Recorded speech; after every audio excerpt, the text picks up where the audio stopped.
Hi there, I'm registered dietitian nutritionist and mama of two, Whitney English of Whitney ERD.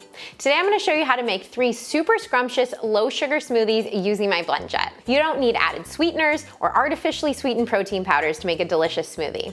All you need is a little creativity and a dose of nature's candy, fruit. While fruit does contain sugar, it's not the same as the added sugar that we want to limit. Examples of added sugar include cane sugar, high fructose corn syrup, brown rice syrup, and even so-called natural sweeteners like maple syrup and honey.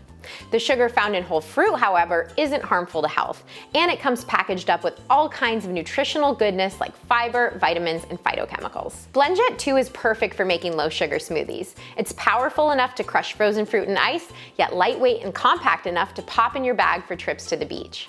It's also water resistant for easy cleanup. So let's get to the recipes. First up, my creamy, dreamy strawberry smoothie. In your BlendJet, combine 1 cup unsweetened coconut milk, 2/3 cup fresh or frozen strawberries, a 1/4 cup frozen cauliflower, 1 teaspoon vanilla extract or 1 scraped vanilla bean, and 1 tablespoon of chia seeds. Blend for 2 cycles.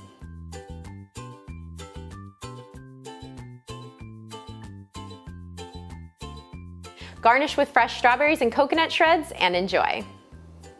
Next up, my peanut butter cup smoothie. In your BlendJet, combine 1 cup milk of choice, a half frozen banana, 1 tablespoon peanut butter, 1 tablespoon unsweetened cocoa powder, and 1 tablespoon of hemp seeds. Option to add half of a date for extra sweetness. Blend for 1 cycle, garnish with cacao nibs, and enjoy.